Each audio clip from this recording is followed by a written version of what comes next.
स्नेहदा स्पन्दन स्नेहदा स्पन्दन।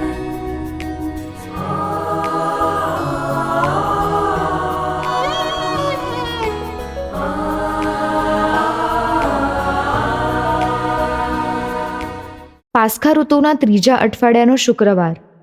જેઓ પરમપ્રસાદમાં દ્રઢ વિશ્વાસ રાખે છે તેમની માટે પ્રભુ ઈસુનું શરીર અને લોહી શાશ્વત જીવન બક્ષનાર છે.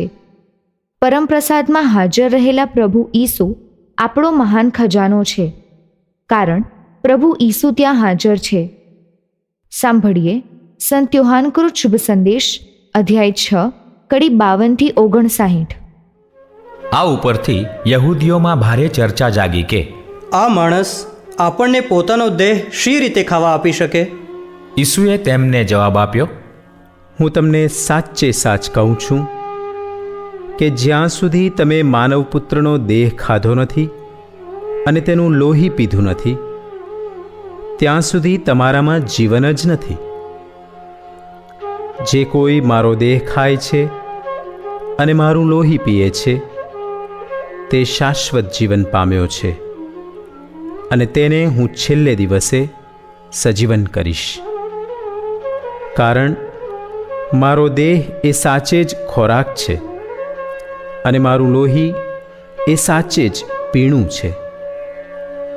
જે કોઈ મારો દેહ ખાય છે અને મારું લોહી પીએ છે તે મારામાં વસે છે અને હું તેનામાં વસું છું. હું જેમ મને મોકલનાર જીવનદાતા પિતાના જીવનથી જીવું છું, તેમ મને ખાનાર મારા જીવનથી જીવશે.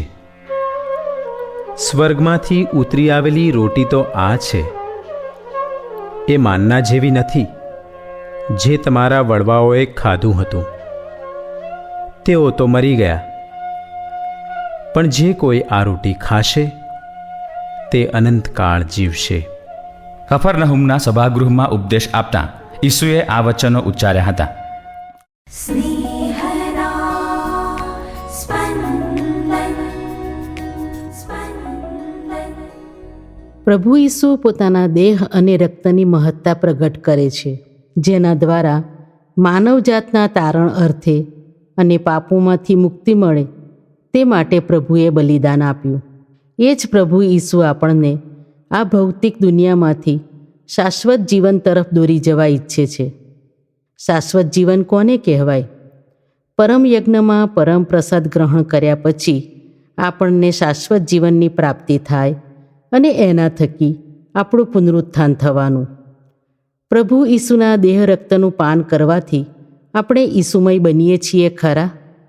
જો આપણામાં સાચી શ્રદ્ધા હોય તો જ એનો સાચો અનુભવ થાય, કારણ એ દૈવી પ્રસાદ છે. ભક્તગણે પરમપ્રસાદ પવિત્રતા ભર્યા હૃદયે ભક્તિપૂર્વક ગ્રહણ કરવાનો છે. જો આપણે એની ગંભીરતા ન સમજીએ તો આપણી પ્રભુ ઈસુ પ્રત્યેની શ્રદ્ધા ફોગટ ગણાય. ધાર્મિકતાની સાથે આપણામાં આધ્યાત્મિકતામાં વૃદ્ધિ થાય એ માટે આપણે શું શું કરી શકીએ એ વિચારી એને આચરણમાં મૂકીએ. ન સમજાતી બાબતો પુરોહિતને પૂછીએ. નિરંતર શ્રદ્ધા દ્રઢ બનતી જાય એવું જીવન જીવવા પ્રયત્નશીલ રહીએ. પરમપ્રસાદ એ જીવનદાયી રોટી છે જે આપણને શાશ્વત જીવન તરફ દોરી જવાની આધ્યાત્મિક શક્તિ પૂરી પાડે છે. એ માટે આપણું હૃદય શુદ્ધ અને પવિત્ર હોવું જોઈએ. આથી પ્રભુ ઈસુની જેમ આપણું પણ પુનરુત્થાન થવાનું નક્કી જ છે. એ માટે પ્રાર્થનામય જીવન જીવીએ.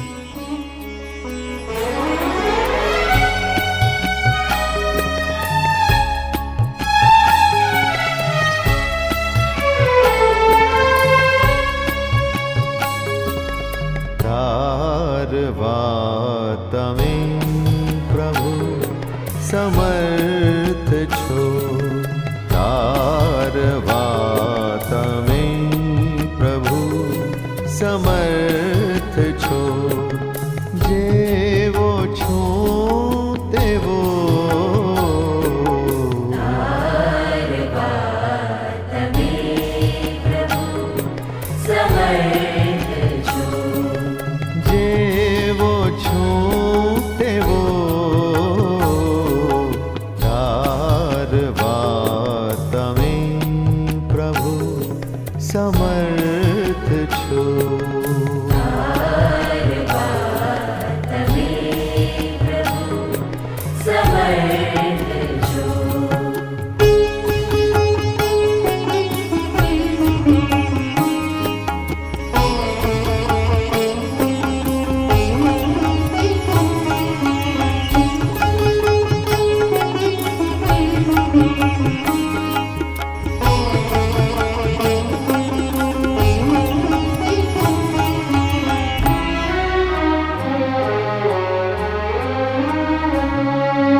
અવગુણ દોષો અપાર નાથ છે અમારા.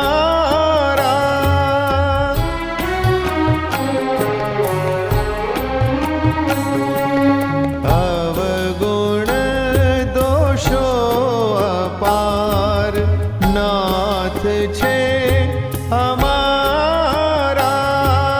દયા કરી તારો તો તારવા સમર્થ છો. તારવા તમે પ્રભુ સમર્થ છો.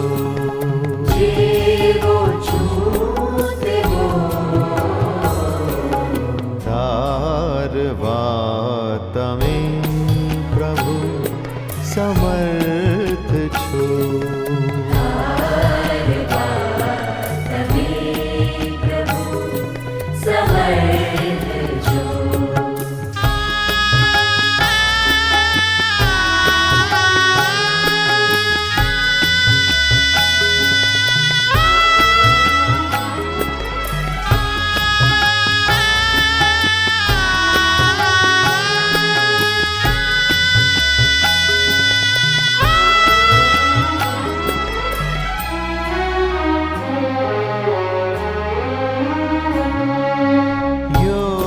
યોગ્યતા નથી તથાપી આશા રાખું છું તમારી.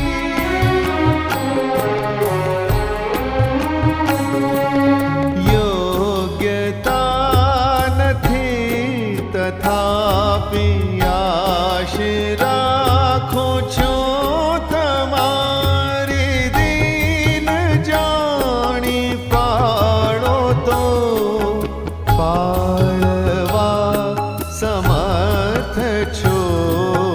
તારવા તમે પ્રભુ સમર્થ છો.